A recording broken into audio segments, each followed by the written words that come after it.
자, 사도행전 8장 26절에서 40절까지 이렇게 보겠습니다. 또 주의 천사가 빌립에게 말하여 이르되 일어나 예루살렘에서 가자로 내려가는 길까지 남쪽을 향하여 가라 하니 그 길은 사막이더라. 이에 빌립이 일어나 가는데 보라 에티오피아 사람 곧 에티오피아 사람들의 여왕 간다게 아래서 그녀의 모든 국고의 책임을 맡은 큰 권위를 가진 내시가 경배하러 예루살렘에 왔다가 돌아가면서 자기 병거에 앉아 예언자 이사야의 글을 읽고 있더라. 그때에 성령께서 빌립에게 이르시되 가까이 가서 이 병거에 합류하라 하시더라. 이에 빌립이 내시가 있는 쪽으로 달려가 그가 예언자 이사야의 글을 읽는 것을 듣고 이르되 당신은 읽는 것을 깨닫느냐 하니 그가 이르되 어떤 사람이 나를 지도해 주지 않으면 내가 어찌 깨달을 수 있으리요 하고는 빌립에게 올라와 자기와 함께 앉기를 청하더라. 그가 읽은 성경 기록은 이 부분이니 곧 그는 도살장으로 가는 양같이 끌려갔으며 자기 털을 깎는 자 앞에서 잠잠한 어린 양같이 그렇게 그는 자기 입을 열지 아니하였도다. 그가 굴욕을 당하며 공정한 재판을 받지 못하였으니 누가 그의 세대를 밝히 드러내리요. 이는 그의 생명이 땅에서 빼앗김을 당하였기 때문이라 한 것이로다. 내시가 빌립에게 응답하여 이르되 원하노니 예언자가 한 이 말이 누구를 가리키는 것이냐? 자신을 가리키는 것이냐? 아니면 어떤 다른 사람을 가리키는 것이냐? 하니 빌립이 입을 열어 바로 그 성경 기록에서 시작하여 그에게 예수님을 선포하더라. 그들이 계속 길을 가다가 어떤 물에 이르렀더라. 이에 내시가 이르되 보라 여기에 물이 있으니 무엇이 내가 침례받는 것을 방해하려 하니 빌립이 이르되 만일 당신이 마음을 다하여 믿는다면 받을 수 있느니라 하더라. 그가 응답하여 이르되 예수 그리스도께서 하나님의 아들이심을 내가 믿노라 하더라. 이에 그가 병거를 멈춰 세우라 명령하고 빌립과 그 내시 둘이 모두 물속으로 내려가서 그가 내시에게 침례를 주었더라. 39절 40절 다 같이 읽습니다. 그들이 물에서 나왔을 때 주의 영께서 빌립을 채워 가시니 내시가 그를 더 이상 보지 못하더라. 이에 내시는 기뻐하며 자기 길을 가더라. 그러나 빌립은 아소도에서 발견되었으며 그가 모든 도시를 두루 지나가며 복음을 선포하다가 마침내 가이사라에 이르렀더라. 아멘. 예.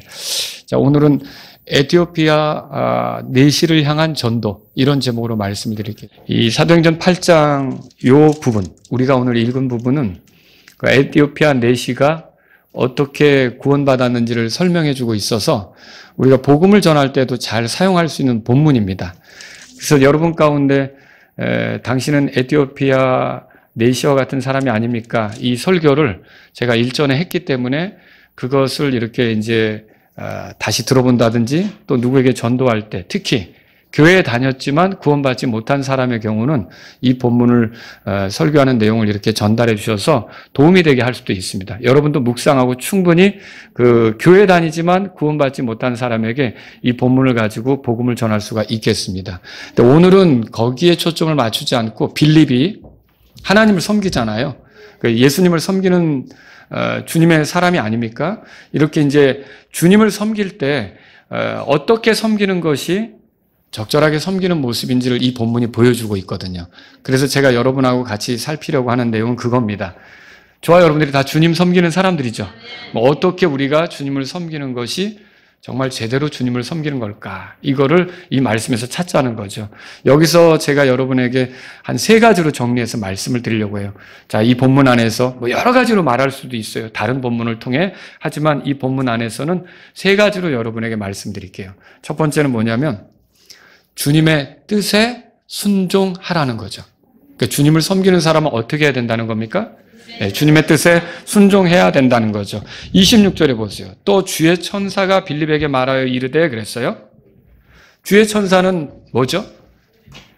주님의 메신저입니다. 그러니까 주님의 소식을 전하는 존재죠. 주님의 소식을 전하는데 주님의 말을 전하는 존재죠. 그러면 주님의 천사가 이렇게 말을 했다면 누구의 말이에요, 그거는? 주님의 말이죠. 주님의 말이죠.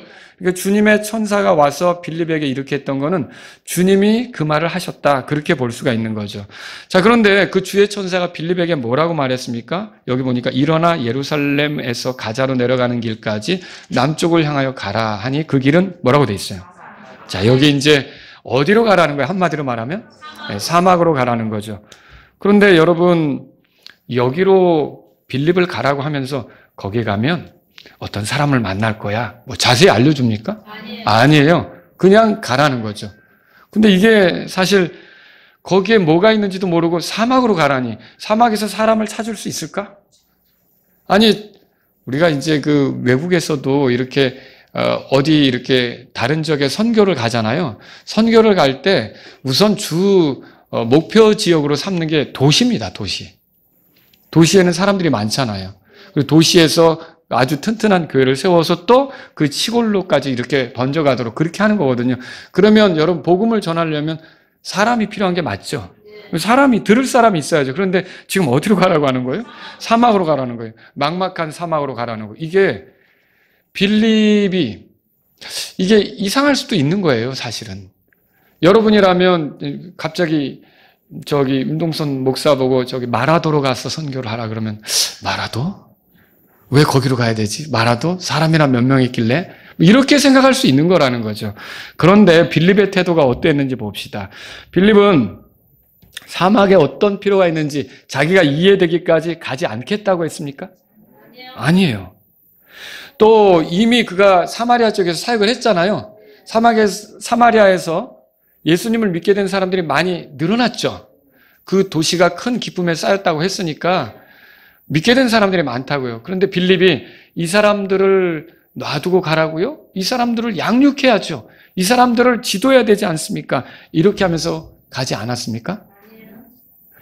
아니면 적절한 사역자가 가야 될 텐데 내가 거기에 어울리는가? 라고 망설였습니까?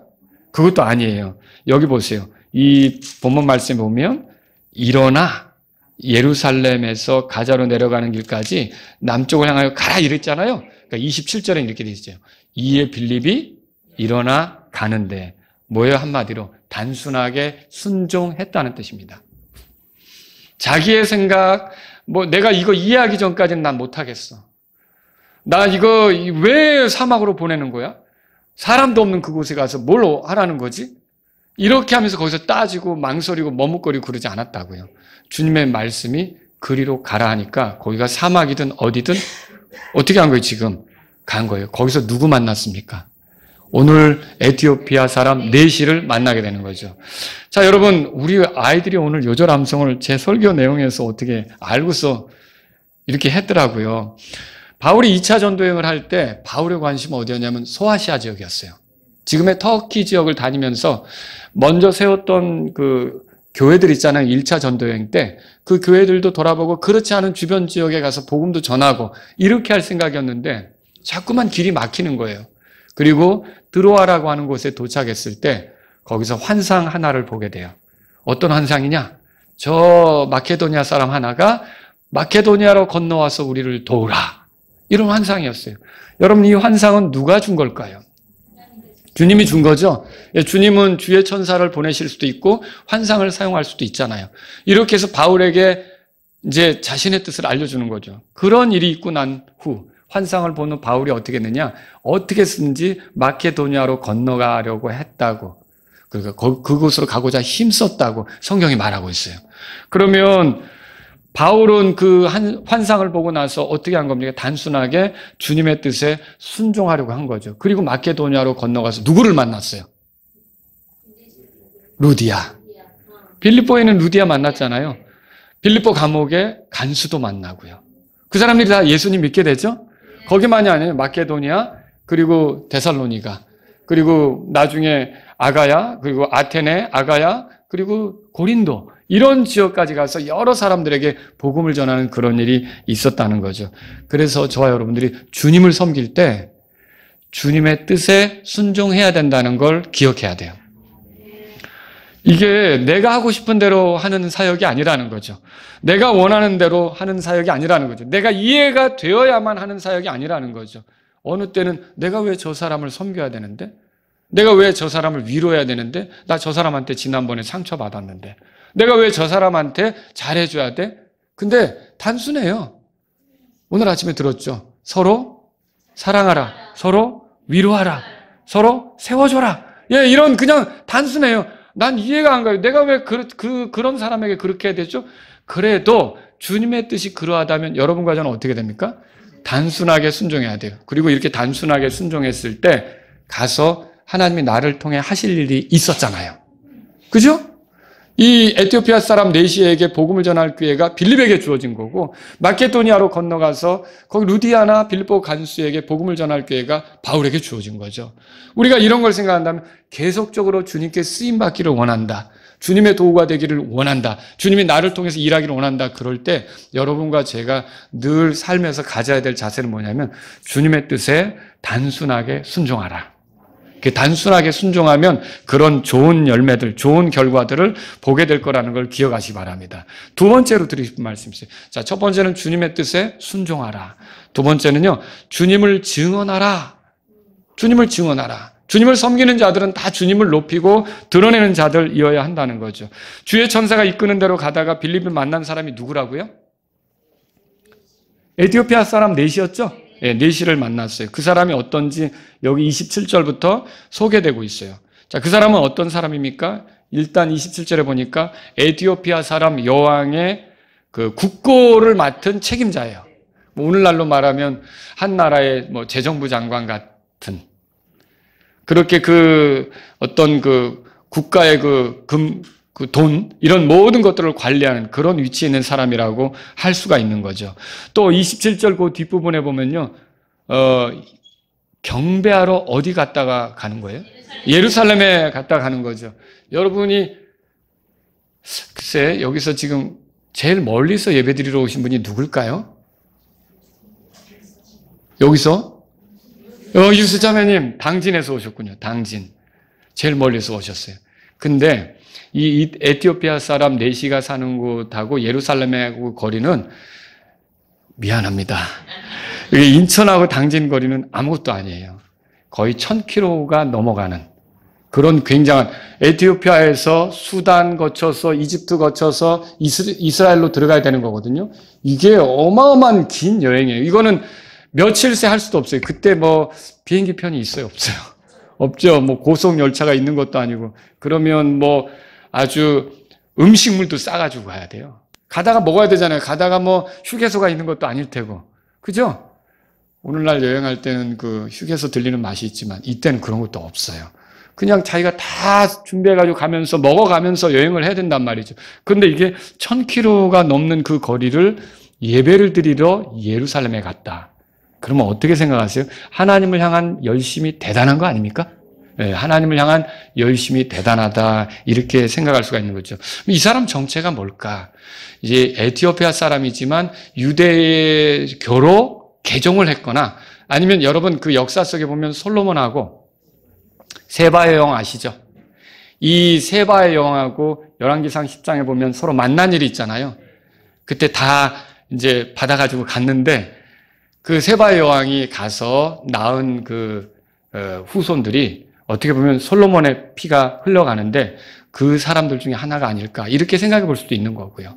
자, 이렇게 해서 어쨌든 이 사람이 먼 거리를 경배하러 왔다 가는 중이에요. 그리고 이 사람은 또 네시라고 돼 있어요. 27절에 그렇게 써 있죠. 네시. 근데 여기에 또 어려움이 있어요. 예루살렘에 갔는데 가도 네시는 성전에 들어갈 수가 없어요. 왜 그러냐면요, 신명기 23장 1절에 그 몸이 어쨌든 그 상하고 이렇게 부족한 자, 이런 자들, 고환이 상한 자들, 이런 자들은 어떻게 하냐면 주께 가까이 그렇게 들어갈 수도 없어요. 근데 자기의 상태가 이런데도 내가 가도 그 예루살렘 성전에 들어가지도 못하는데 그 옆에서라도 서서 그 절기 때 같이 경배하겠다고 그렇게 간 거예요. 정말 대단한 거 아닙니까? 이 종교적으로 열심히 대단하다는 거죠. 그리고 이 사람 이제 예배 드렸다고 가면서 막 트로트 들어가면서 막 이렇게 가는 게 아니에요. 이 사람이 그 병거 타고 가는데 뭐 하고 가고 있었어요. 여러분 거기서 8절에 돌아가면서 자기 병거에 앉아 뭐라고 돼 있어요? 예언자 이사야의 글을 읽더라. 예언자 이사야의 글을 하면 성경 아닙니까? 그러니까 경배드리고 집으로 돌아가는 길에는 또 오늘날로 말하면 차 안에 앉아가지고 하나님 말씀을 낭독하는 걸 듣는다든지 성경 기록을 읽는다든지 뭐 어디 갔다가 전철로 오면서 그러니까 예배드리러 갔다가 전철로 가면서 차 안에서 성경을 읽는 그런 식으로 여러분이 생각해 보라는 거죠. 이 사람이 그렇다는 거예요. 자, 오늘날 이 네시가 우리 주변을 돌아다닌다. 그럼 그 사람을 척 볼 때 되게 뭐라고 생각할 거예요? 오, 기독교인이구나. 그렇게 생각하지 않을까요? 그렇게 생각하겠죠? 예배 드리러 가고 그 먼 거리도 열심을 가지고 가고 그리고 성경도 읽고 있고 성경에도 관심이 있어서 막 읽고 있고 그런데 여러분 물어봅니다. 에티오피아 사람 넷이는 구원받았는가? 구원받았습니까? 이렇게 하나님을 가까이 하는데요? 이렇게 성경을 읽는데요? 이렇게 예배 드리러 성전을 찾아가는데요? 구원받았어요? 못 받았어요? 못 받았어요. 그거 어떻게 할 수 있죠? 구원받는 것은요, 하늘 아래서 구원 얻을 만한 다른 이름을 주신 적이 없어요. 누구 이름으로만 구원받습니까? 예수님의 이름으로만 구원받죠? 누구든지 주의 이름을 부르는 자는 구원을 받는다고 돼 있죠? 빌립보 감옥의 간수에게 바울이 했던 얘기가 뭐예요? 주 예수 그리스도를 믿으라. 그리하면 내가 구원을 받으리라 그랬어요. 영원한 생명을 어떻게 해요? 얻어요. 하나님께서 세상을 사랑하사 자신의 독생자를 주셨으니 이는 누구든지 그를 믿는 자마다 멸망하지 않고 영존하는 생명을 얻게 하려 하시며 누구 믿어야 돼요? 하나님께서 이 땅에 보내신 예수님을 알고 그분이 나를 위해 해주신 일이 뭔지를 알고 그분이 나의 구원자구나, 그분이 나의 주님이구나, 그분이 나의 이 구주구나, 이거를 깨닫고 그분을 믿어야만 구원받는 거죠. 근데 여기서 문제가 에티오피아 사람 넷이가 예수님을 아느냐 모르느냐예요. 알아요? 몰라요? 모르고 있어요. 그 빌립이 간 이유를 알겠죠. 빌립은 왜 간 거예요? 이 예수님, 이 에티오피아 사람 넷이가 모르는 예수님을 알려주기 위해서 갔다 그 말이죠. 그럼 여기서 우리가 알 수 있는 건 뭐예요? 아, 교회를 다니고, 아, 예배를 드리고, 아, 성경에 관심이 있고, 성경책을 읽고 이렇게 해도 구원받지 못한 사람들이 오늘날 있을 수 있을까요? 네. 충분히 있다는 것을 에티오피아 사람 넷이를 통해서 보게 되는 거죠. 그런데 하나님께서는 에티오피아 사람 넷이를 사랑하셨을까요? 네. 사랑하셨죠. 이렇게 열심히 하나님을 찾고는 있는데 저대로 살다가는 지옥 가는 거예요. 종교적으로 살다가는 지옥 가는 거예요. 열심히 하나님께 경배드리러 왔다 갔다 하다가 지옥 가는 거예요. 성경 부지런히 읽다가 지옥 가는 거예요. 그래서 그가 지옥 가지 않도록 그에게 자신의 종, 자신을 섬기는 자를 보낸 거죠. 그 자가 누구예요? 빌립이죠. 이 빌립이 가서 결국은 어떤 일을 하는지 이 성경을 통해 보세요. 여기 29절에 보면요. 그때 성령께서 빌립에게 이르시되 가까이 가서 이 병거에 합류하라. 이거는요. 성령님께서 에티오피아 사람 넷이를 두드리는 중이에요. 그가 복음을 깨닫고 주님께로 오도록 성령님께서 일하고 계신 중이라는 거죠. 그죠? 그러니까 여러분 이렇게 해서 그 에티오피아 사람 넷이를 주님이 사랑하고 있음에 대해서 보여주고 있는 거죠. 그리고 여기에 순종해서 또 쪼로로 달려가서 그 에티오피아 사람 넷에게 가서 묻죠. 그럼 넷이가 또 마침 성경을 읽고 있네요. 근데 그게 첫 빌립은 아 이게 이사야의 글을 읽고 있구나. 그래서 읽는 것을 깨닫습니까? 라고 물었죠.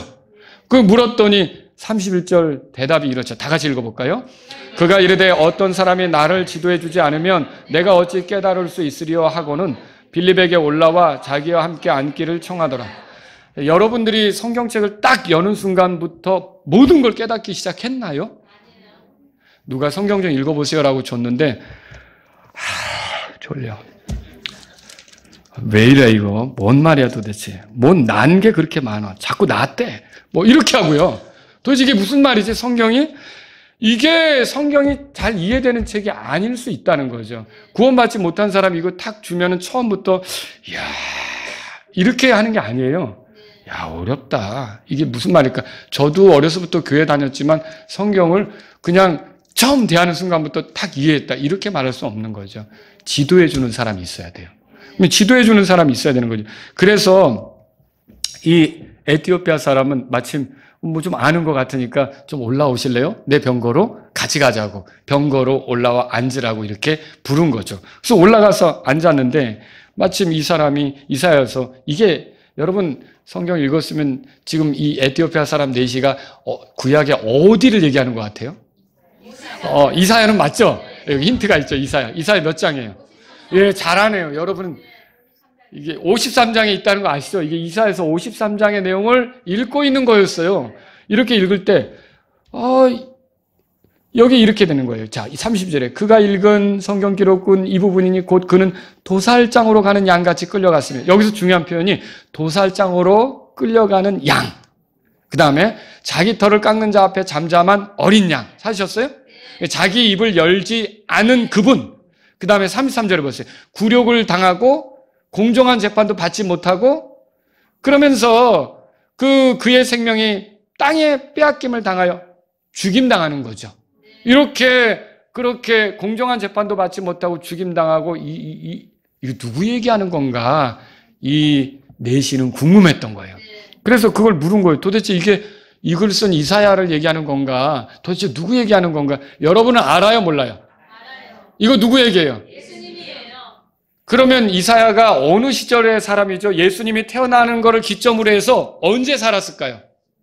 예수님이 태어나기 700년 전 사람이에요. 예수님이 태어나기 700년 전에 앞으로 그리스도가 메시아가 오면 이렇게 여기에 보면 도살장으로 끌려가는 양 같은 대우를 받을 거고, 털 깎는 자 앞에 잠잠한 어린 양 같은 대우를 받을 거고, 자기 입을 열지 않고 너 이거 부당한 일이다, 너 이거 옳지 않다, 어떻게 나한테 이런 식으로 할 수 있냐, 이렇게 하지 않았죠. 옳은 거 얘기하면 한없이 말씀하실 수 있는 그분이 입을 꾹 다무셨어요. 왜 그런 거예요? 우리를 위해서. 우리를 위해 죽으시고자. 그래서 여기 보세요. 그렇게 해서 33절에 누가 그의 세대를 밝히 드러내려. 정말 이는 그의 생명이 땅에서 빼앗김을 당하였기 때문에, 이 죽임당하는 거잖아요. 생명을 빼앗기는. 이렇게 죽임당하는 자가 누구냐라고 이게 할 때 그런 분이 오실 거다, 이렇게 죽임당할 분이 오실 거라는 걸 예수님이 나시기 700년 전에 이사야가 예언을 한 거죠. 그대로 됐어요, 안 됐어요? 됐죠. 됐기 때문에 빌립이 당신이 읽고 있는 이 700년 전의 성경 말씀대로 조금 얼마 전에 예수라는 분이 와서 그 어린 양으로서 십자가에서 죽임당했다는 걸 얘기하려고 지금 여기에 있게 된 거죠. 여러분, 그래서 저와 여러분들이 알아야 될 거는 일깨워주는 사람이 없으면 깨닫기 어려운 거죠. 저도 성경을 여러 번 본다고는 했지만 내가 복음을 이해하고 구원을 받고 나니까 이게 무슨, 그렇게 설명을 하면 여러분이 이해할까요? 구슬이 있으면 이렇게 실이 들어가서 깨어지는 것처럼, 이게 그래서 이 말이 있구나. 이게 그래서 이 말이 있구나. 이게 그래서 이 말이 있구나. 이게 연결이 되기 시작하더라고요. 그 전까지는 도대체 이게 뭔 말인가? 이게 왜 이 구절이 있나? 그렇지 않습니까? 그래서 누군가 일깨워줘야 되는 거죠. 들어보세요. 이는 누구든지 주의 이름을 부르는 자는 구원을 받을 것이기 때문이라. 그런즉 자기들이 믿지 아니한 분을 그들이 어찌 부르리요? 자기들이 듣지도 못한 분을 그들이 어찌 믿으리요? 선포자가 없이 어찌 들으리요? 선포자가 없으면 믿음도 생기기가 어려운 거죠. 그리고 그들이 보내어지지 않았다면 그들이 어찌 선포하려? 그래서 지금 빌립이 보냄을 받고 여기 온 거 아닙니까? 누구를 일깨우기 위해서. 에티오피아 내시를 일깨우기 위해서 여기 온 거죠. 하나님께서 그만큼 에티오피아 내시에게 관심이 있으셨다는 거죠. 저는 나는 진짜 확실히 구원받았어요. 손 들어보세요. 나는 진짜 확실히 구원받았어요. 다 구원받으셨어요? 네, 손 내리세요. 여러분이, 그러면 나면서부터 구원받았어요. 손 들어보세요. 그건 없죠. 어느 순간 누가 복음을 전해서 구원받았죠. 자, 그 순간에 이르기까지 하나님이 나의 구원에 대해 얼마나 관심이 있으셨는지 생각해 볼 수 있겠어요? 얼마나 성령님을 통해 저 사람에게 말해봐라. 저 사람에게 전도지 네 손에 있는 거 한 장 줘봐라. 얼마나 그 성령님께서 그 사람 마음을 움직이면서 그렇게 하셨는지 알겠냐는 거죠. 나를 하나님 자신에게로 가까이 이끄시려고. 여러분, 이거 하나님께서 나를 엄청나게 관심을 가지고 지켜보신 거예요. 여러분이 구원받은 거는요, 갑자기 어느 날 뿅 구원받은 게 아니라 어디서 쓰러뜨릴까? 어디서 항복을 받을까? 어디서 믿는 고백을 들을까? 하나님께서 놀랍게 일하셔서 이리저리 이끄시면서 성령님을 통해 예수님을 섬기는 사람들 있잖아요. 그 사람들을 통해 이렇게 일하셔가지고 결국 마침내 어느 순간에 아이고, 하나님, 죄인인 저를 불쌍히 여겨주십시오. 감사합니다. 저를 기다려주셔서 감사합니다. 예수님이 이 놀라운 일을 하셨다니, 예수님이 나의 구주십니다. 예수님이 나의 주님이십니다. 예수님이 나의 하나님이십니다. 여러분이 이렇게 고백하게끔 놀랍게 하나님께서 여러분을 관찰하시면서 성령님을 통해 일하셨다는 거죠. 주님을 찬양하시기 바랍니다. 그만큼 나에게 관심이 있으셨구나. 그만큼 나를 사랑하셨구나. 에티오피아 내시에게 하듯이 그렇게 하셨다는 거죠. 여러분, 궁금함이 가득한 에티오피아 내시에게 지금 빌립이 한 게 뭘까요? 35절에 써 있죠. 다 같이 읽겠습니다. 35절에 읽겠습니다. 빌립이 입을 열어 바로 그 성경 기록에서 시작하여 그에게 누구를 선포했어요? 예수님을 선포했다. 그렇게 돼 있어요. 오늘날 정말로 하나님과 가깝게 되기를 원하는 사람들에게 필요한 것은 예수님입니다. 필요한 메시지는 예수님에 관한 메시지죠. 예수님을 알지 못하면 하나님께로 갈 수가 없어요. 그래서 빌립이 전해야만 하는 것은 누구냐? 예수님이었다라고 하는 것이죠. 예수님은 이렇게 자신을 전할 사람들을 찾고요. 그들을 훈련시키고요. 그들을 보내시고요. 그들이 자신을 섬기는데 어떻게 섬기게 하느냐? 자신을 증언하게 하시면서, 자신을 전하게 하시면서 섬기게 한다라고 하는 거죠. 빌립은 분명 다른 전도자들처럼 예수님이 성육하셨음을 말했겠죠. 여러분, 전도할 때 그렇잖아요. 예수님이 육체로 이 땅에 다니셨지만 본래 정체는 하나님이시거든요. 하나님이 사람이 되신 거잖아요. 그리고 이 땅에 그렇게 성육하셔서 오셨고요. 자, 오셨어요. 자, 근데 이 땅에 사실 때는 죄를 졌어요, 안 졌어요? 안 졌죠. 죄를 지면 구원자로서 일을 못하죠. 죄를 안 졌죠. 자, 죽으실 때 그분의 죄 때문에 죽은 거예요? 아니죠. 누구 죄 때문에 죽었어요? 우리 죄 때문에 죽었어요. 우리 죄 때문에 죽었죠. 죽음으로 끝났어요? 아니, 부활했죠. 부활해서 어디 계세요, 지금? 하늘에 올라가시죠. 그래서 누구든지 믿으면 끝까지 구원하시기 위해서 이렇게 기회를 주고 있는 거라는 거죠. 자, 이런 예수님을 분명히 우리가 복음 전할 때 전하는 것처럼 이제 그 빌립도 에티오피아 내시에게 전했을 거라는 거죠. 그죠? 오늘날 주님의 종들이, 주님을 섬긴다는 사람들이 해야 될 일이 바로 이거예요. 예수님을 선포하더라. 바로 이거예요. 예수님을 선포하더라. 우리 자신을 드러내려고 하는 게 아니라는 거죠. 누구를 소개해야 되는 거예요? 예수님을 소개해야 되는 거죠. 자, 이래서 여러분이 주님을 섬기는 사람들이라면 이렇게 주님을 증언해야 된다는 것을 기억하셔야 돼요. 세 번째로요, 주님의 법대로 해야 돼요. 주님을 섬기는 자들은 주님의 법대로 해야 되죠. 이제 에티오피아 내시는 침례받는 것에 거리낌이 없었어요. 36절 읽어보죠. 그들이 계속 길을 가다가 어떤 물에 이르렀더라. 이에 내시가 이르되 보라 여기 물이 있으니 무엇이 내가 침례받는 것을 방해하려 하니. 오늘 예은 자매가 침례를 받았지만 이 예은 자매가 내가 믿는데 침례받을 게 뭐 거리낌이 있겠어. 난 침례받을 거예요.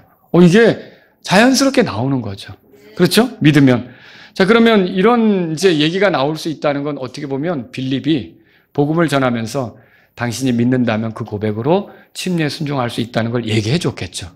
그러면 나는 믿습니다. 그러면 내가 침례 받아야겠습니다. 이렇게 했겠죠. 여러분, 침례는 뭡니까? 우선 침례는 그 뜻이 연합한다, 잠긴다 그런 뜻이 있어요. 연합한다. 이렇게 같이 하나가 되는 걸 얘기하기도 하고요. 잠긴다는 거예요. 그러니까 침례, 세례 이렇게 얘기하는데 제가 지금 쓰는 용어는 침례입니다. 세례는 잠긴다는 게 아니에요. 씻는다는 거지. 그러니까 이게 여러분이 우리가 성경에서 발견한 단어는 잠긴다는 의미를 가진 그 침례예요. 침례. 아시겠죠? 침례는요, 그것을 주기 위해 그래서 물이 많이 필요해요. 왜요? 잠겨야 되니까 물이 많이 필요한 거죠. 그래서 여기도 보면요, 물이 많아가지고 38절에 빌립과 그 넷이 둘이 모두 뭐라고 돼 있어요? 물속으로 내려가서 거기서 이제 침례를 줬다 이렇게 말하고 있는 거죠. 자, 그리고 침례는요, 복음을 보여줘요. 여러분, 복음이 뭐죠? 라고 물으면 뭐라고 대답하시겠어요? 좋은 소식이요? 복된 소식이요? 그건 이제 복음을 그 말 뜻을 그렇게 푸는 건데 복음의 내용을 말하는 거예요. 복음의 내용은 뭐냐? 고린도전서 15장 3절 4절에 써 있어요. 자, 성경 기록대로 그리스도 예수께서 우리의 죄들로 인하여 죽으시고 묻히셨다가 성경 기록대로 셋째 날에 다시 일어나시고 다시 살아나시고 그게 복음이죠. 근데 거기서 중요한 건 우리 죄 때문에 예수님이 죽었지만 부활하심으로 우리의 구원자가 되신다고 하는 거죠. 이게 복음이에요. 자, 그러면 이렇게 우리의 죄 때문에 죽었고 묻혔고 부활했고를 보여주는 게 우리가 그분 물속에 들어가는 거 있잖아요. 그걸 보여주는 거예요. 예수님이 나의 죄 때문에 죽었고 묻혔고 부활했다고 하는 것을 내가 그리스도와 연합해서 나도 이제 옛날에 나는 그리스도와 함께 죽고 묻히고 새롭게 그리스도와 더불어 사는 그런 나로서 부활했다. 시작했다. 이게 이제 침례로 표현될 수 있는 거죠. 그러니까 침례는 누가 받는 거예요? 이 복음을 내가 받아들였다고 고백하는 사람들이 침례를 받을 수가 있는 거죠. 자, 침례는 그래서 믿는 사람이 받는 거예요. 자, 37절. 그래서 침례를 받고 싶다고 하니까 빌립이 이르되 만일 당신이 마음을 다하여 믿는다면 받을 수 있느니라 그랬죠. 이게 애석하게도 여러분이 옛날에 가지고 있던 개역 성경 있잖아요. 여기는 없음 이렇게 돼 있어요. 그게 좀 안타까워요. 왜냐하면 이게 굉장히 중요한 구절이거든요. 없으면 안 되는 구절이에요. 근데 이거는 뭐냐면 마음을 다하여 믿는다면 받을 수 있다. 이게 뭐냐면 침례의 조건으로는 믿음이 있어야 된다. 그리고 믿음이 있다는 말은 뭐예요? 믿으면 구원받죠? 구원받은 사람만 침례받을 수 있다는 걸 보여주는 구절이었던 거죠. 그런데 이 구절의 없음, 이 구절을 누군가 이렇게 그 내용을 제거해버림으로써, 삭제해버림으로써 믿음이 없어도 침례받는 것처럼 이렇게 하는 사태가 벌어지게 된 거죠. 그러나 여러분 믿어야만 성경에 보면 그리고 구원받아야만 침례에 순종할 수가 있는 겁니다. 거기 그래서 빌립이 그렇게 말하니까 내시가 고백하죠. 예수 그리스도께서 하나님의 아들이심을 내가 믿노라. 믿는 사람이라는 걸 분명히 표현했죠. 오늘도 제가 그냥 침례를 준 게 아니라 우리 예은 자매가 내가 믿어요. 엄마가 나를 의심했지만 난 믿어요. 믿어요. 내가 믿는다고 이렇게 고백을 하니까 어때요? 그 고백에 따라서 믿으니까 거기에 의해서 침례를 주게 된 거죠. 자, 그러므로 오늘날 예수님을 알지 못하는 사람에게 이거 보세요. 교회에 입교시키겠다는 뜻으로 세례 주는 거 맞아요? 아니에요. 아니죠. 또 아기들에게 일찍 구원받게 하겠다라고 세례 주는 거 맞아요? 왜 안 되죠? 아기들이 믿음이 있어요, 없어요? 없죠. 아기들에게 침례를 주면 안 되는 거죠. 세례 주는 거 안 되는 거. 또 머리에 물을 찍는 거 맞아요? 예. 그게 사람으로서 할 수 있는 최선이라고 생각할지는 모르지만 성경은 분명히 복음을 보여주는 거기 때문에 그 복음을 보여주는 거라면 물속에 잠겨야 되는 거죠. 그래서 이게 이 37절의 구절은요, 어떤 사람이 침례를 받는지를 정확히 보여주는 거예요. 왜 이 말씀을 드리냐면요, 뭔가를 하더라도 사람을 얻고 싶은 욕심에서 하는 게 중요한 게 아니라 정확하게 주님으로부터 온 기준을 가르쳐 줘야 돼요. 자, 가라. 모든 족속에 가서 아버지와 아들과 가르치고, 가르침을 받은 사람 중에 아버지, 아들과 성령 이름으로 침례를 주라 그러잖아요. 가르침을 받은 사람들, 기쁘게 받아들인 사람들에게 침례를 주는 것이 주님의 뜻이라는 거죠. 믿는 사람에게 침례를 주는 것이 당연한 거죠. 여러분, 내시가 변화되었습니까? 이 짧은 순간에. 예, 여러분. 물론 그동안 성경을 읽었던 것이 큰 도움이 되었고, 하나님을 찾는 것이 큰 도움이 되었지만 결정적으로 그가 구원받는 것은 예수님 때문이었습니다. 예수님을 알게 된 거죠. 그래서 예수님께서 이렇게 말씀하셨죠. 나는 길이요 진리요 생명이니 나로 말미암지 않고는 아무도 아버지께로 오지 못하느니라. 요한복음 14장 6절이에요. 이 말씀대로 이제 내시는 빌립이 선포한 예수님을 알게 됐어요. 그분에 대해서 깨닫게 됐어요. 그분이 무슨 일을 했는지 이해하게 됐어요. 그리고 그분을 내가 믿는다고 하나님의 아들로서 그리스도로서 나를 위해 하나님이 세우신 그리스도란 말이 그거예요. 하나님께서 나의 구원을 위해서 기름 부어 세우신 유일한 분. 그 그리스도로서 내가 믿는다고 이렇게 고백한 거죠. 자, 이렇게 해서 이 사람의 삶이 변화됐는데 어떻게 보니까 빌립의 순종으로 또 다른 사람이 주님의 뜻에 순종하게 된 거예요. 놀라운 일 아닙니까? 내가 자꾸 순종해서 나가면 또 누군가가 주님의 뜻에 순종하게 되는 사람을 얻게 되는 거죠. 여러분 이런 것들을 보셔야 돼요. 주의 영께서 빌립을 채워가셨어요. 자, 여기 보십시오. 침례받은 건 38절에 나오고 39절에 그들이 물에서 나왔을 때 주의 영께서 빌립을 채워가시니, 이 채워가시니라는 단어는 말씀을 준비하면서 보니까 휴거를 표현할 때 사용된 단어예요.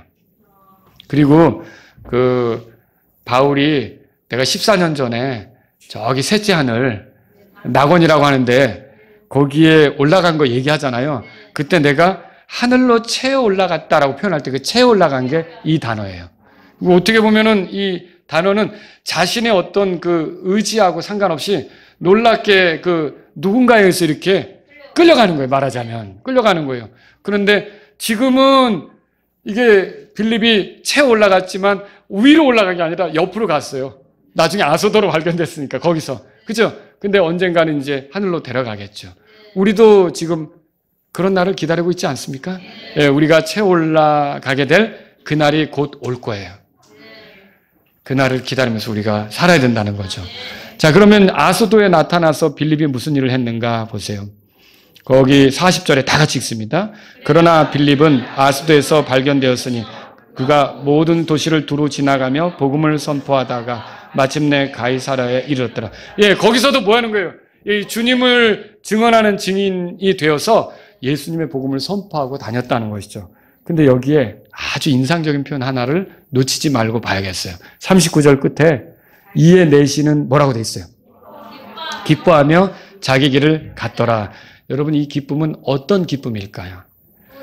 자기가 하나님과 확실히 가깝게 된 기쁨이에요. 여러분에게 이거 있습니까? 예. 이 기쁨은 어떤 기쁨일까요? 하나님으로부터 죄들을 용서받았다는 기쁨이에요. 여러분에게 이거 있습니까? 이 기쁨은 어떤 기쁨입니까? 하나님의 아들 중 하나가 되었다. 그 기쁨이에요. 여러분에게도 이 기쁨이 있습니까? 또 이 기쁨은 어떤 기쁨이에요? 하나님과 내가 이제 영원을 보낼 수 있게 되었다. 그 기쁨이죠. 여러분에게도 이 기쁨이 있습니까? 자, 하나님께서 자신을 구원하기 위해 구원자를 보내셨다는 기쁨이라는 거죠. 그리고 심지어 말씀을 깨닫지 못했던 나에게 지도하는 사람을 보내주셔서 이렇게 이해할 수 있게 하시니 그것도 기쁘지 않겠습니까? 여러분, 이렇게 구원받은 감격 속에, 기쁨 속에 자기 길을 갔다는 거죠. 여러분에게 이런 기쁨이 있습니까? 예, 좀 힘들고 좀 낙담이 되고 위축이 될 때마다 이렇게 하나님께서 나를 사랑하셔서 구원으로 인도하신 그 기쁨을 여러분이 생각해 보시기 바랍니다. 마음이 기뻐지면 이런 것들을 이기면서, 힘든 것들을 뛰어넘으면서 갈 수 있는 사람들이 된다는 거죠. 자, 오늘 우리는 이 본문을 통해서 빌립이 이디오피아 내시에게 다가가 복음을 전하는 모습을 보았어요. 그가 주님의 뜻에 순종했죠? 그래서 결국은 침례에 순종하는 내시를 만나게 된 거예요. 복음에 순종하는 내시를 만나게 된 거예요. 그러니까 이 사람이 순종하면서 계속적으로 주님의 도구로서 쓰임이 될 수 있었던 거죠. 빌립이. 자, 오늘 우리는 말씀을 마치기 전에 주님을 섬기는 원리에 대해서 정리를 좀 해보겠습니다. 첫 번째로는요, 내 생각보다 주님의 뜻을 존중하십시오. 빌립은 천사의 계시를 받았고 바울은 환상을 받았어요. 그런다고 또 여러분이 오해하시면 안 돼요. 나는 천사가 나타날 때까지 안 움직여. 천사가 알려주면 그때 움직일 거야. 아니면 나는 환상을 봐야 되는데 환상이 안 나타나네? 여러분, 지금은 그런 식으로 하나님이 말하십니까? 지금은 어떻게 여러분이 주의 뜻을 알 수 있어요? 예, 여러분의 손 안에 있는 이 책을 통해서 주의 뜻을 알 수 있잖아요. 그러니까 여러분이 주의 뜻을 존중하려면 성경을 가까이 해야 돼요? 그렇죠? 성경을 읽어야 돼요? 네. 성경을 묵상해야 돼요? 네. 성경을 풀어주는 설교를 들어야 돼요? 네, 그렇죠. 이렇게 해서 하나님 말씀을 가까이 하면서 주의 뜻을 존중하고 그리고 그걸 읽을 때나 들을 때나 배우려고 할 때는 항상 만약 주님이 가르쳐 주신다면 그대로 하겠습니다라는 심정으로 해야 돼요. 그냥 이거 어떤 사람들은요, 알기 위해서만 하는 사람들이 있어요. 이 사람들은 이제 머리는 커질 거예요. 문제죠. 알기 위해서만 하는 사람들. 여러분과 저는요, 성경을 읽을 때, 들을 때, 이거에 대해서 연구하고 풀어주는 설교를 들을 때 항상 어떻게 되냐면, 그럼 만약에 나에게 그렇게 알려주시면 내가 그 말씀대로 살기를 원합니다. 순종하기를 원합니다. 주님이 힘주셔서 그렇게 살기를 원합니다. 그 마음으로 이걸 대하고 읽고 들으셔야 돼요. 그래서 저와 여러분들이 첫 번째로 주님을 섬기는 사람들이라면 이 내 생각보다 주님의 뜻을 존중하고 그걸 순종으로 표현하시기 바랍니다. 두 번째로는요, 나를 드러내려 하기보다는 주님을 드러내려고 해야 돼요. 여기 빌립을 보세요. 5절에 보세요. 8장 5절에 다 같이 읽어볼까요? 읽겠습니다. 그때에 빌립이 사마리아 도시로 내려가서 그들에게 그리스도를 선포하더라. 자, 이것도 순종이에요. 예루살렘과 유대와 사마리아 땅끝까지 이르러 나를 위한 증인이 되리라 그랬잖아요. 그 주님의 뜻에 순종해서 간 거죠. 근데 사마리아 도시로 내려가서도 뭐 했어요? 그리스도를 선포했다 그랬어요. 그리고 에티오피아 내시 만나는 것도 순종이었죠. 순종으로 가서 에티오피아 내시를 만났어요. 그리고 에티오피아 내시에게 뭐 했어요? 35절에 써 있잖아요.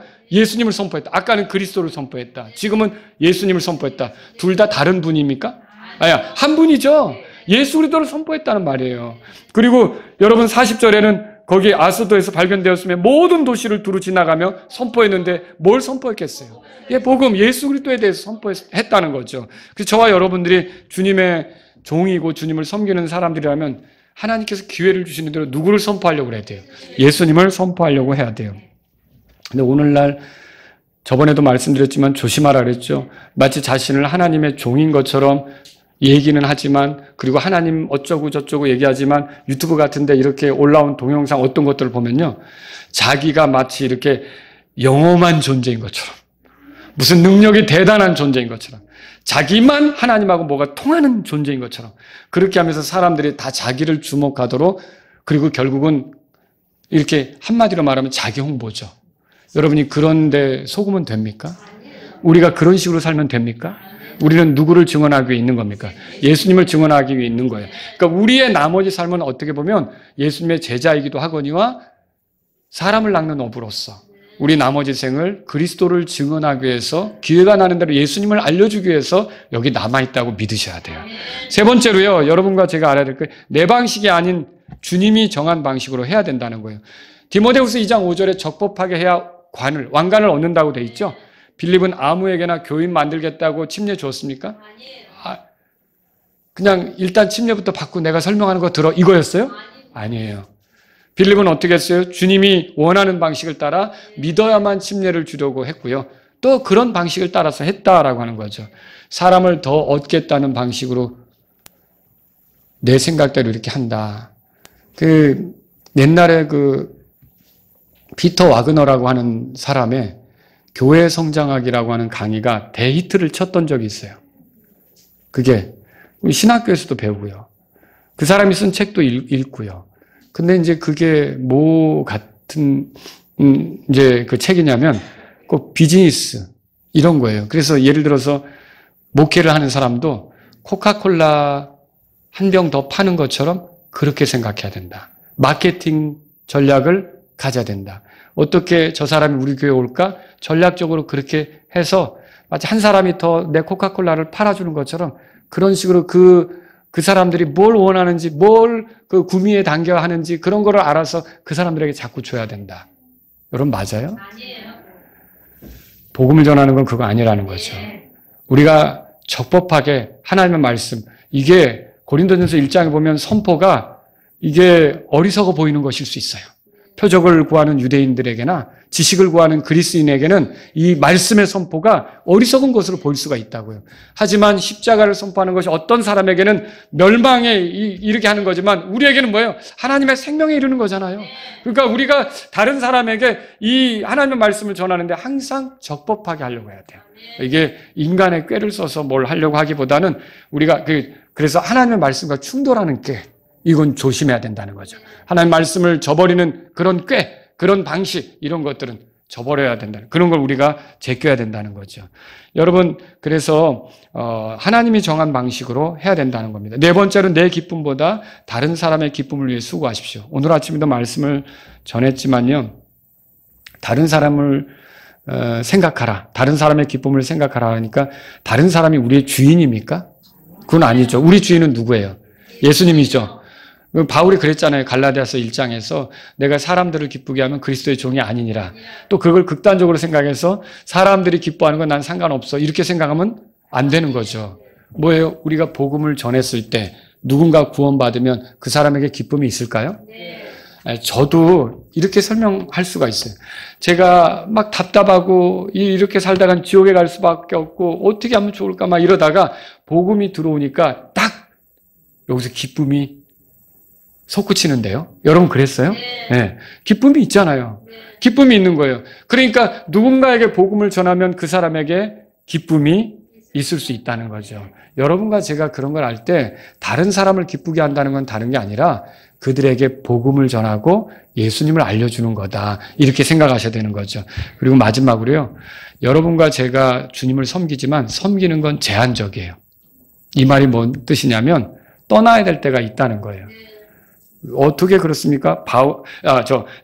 사마리아로 내려갔던 빌립이 계속 거기에 있었어요? 아니죠. 사마리아 사역을 정리하고 광야로 나갔던 거죠. 사막으로 갔던 거죠. 근데 거기서 사막에서 계속 또 사역했습니까? 아니죠. 거기서 또 사역 정리하고 아수도로 이렇게 갔던 거고 또 거기서 여러 도시들을 다니며 복음을 전했던 걸 우리가 알 수 있는 거죠. 이 섬김이라고 하는 거는 주님이 허락하신 기간만큼만 하는 거예요. 그걸 알아야 돼요. 이 기회는 또 갑자기 어느 날 끝날 수도 있는 거예요. 여러분 어떻습니까? 내가 사역지를 옮긴다든지 아니면은 죽게 된다든지 아니면 이러면 더 좋죠. 주님이 공중으로 오신다든지. 그러면 우리 사역은 더 필요해요? 그때 가서 주님 잠깐만 제가 저거 전도하다가 왔어요. 이래요? 내가 며칠 뒤에 하려고 마음 먹었는데 그동안 못했던 거 그러면 돼요? 그때는 다 접어야 되는 거예요. 주님이 공중에 오시는데 이틀만 있다가 오시지. 내가 그때부터 열심히 전도하려고 전도 프로그램에 참여하려고 했는데 소용없어요. 여러분과 저는요, 주님께서 정하신 만큼만 섬기다가 가는 거예요. 그러면 어떻게 되겠습니까? 우리는 그 기간 동안 최선을 다해서 주님께 순종하면서 주님이 허락하신 방법대로 이렇게 주님을 섬기다가 가야 된다는 걸 믿으시기 바랍니다. 여러분 지금 인천에서 마라나타 침례교를 섬기고 있어요. 자, 여기서 많은 사람들이 섬기다가 또 다른 교회 가서 섬기기도 해요. 여기서 섬기는 기간은 한정되어 있다는 거죠.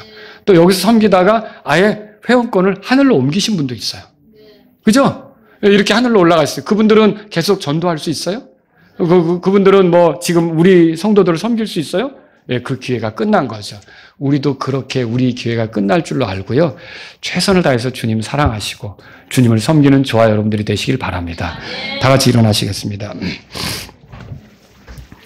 오늘 이 말씀을 들으신 여러분 가운데 주님, 제가 주님을 섬기는 사람으로서 순종하기를 원합니다. 이런 분이 있다면 이 시간 주님 앞에 나아가십시오.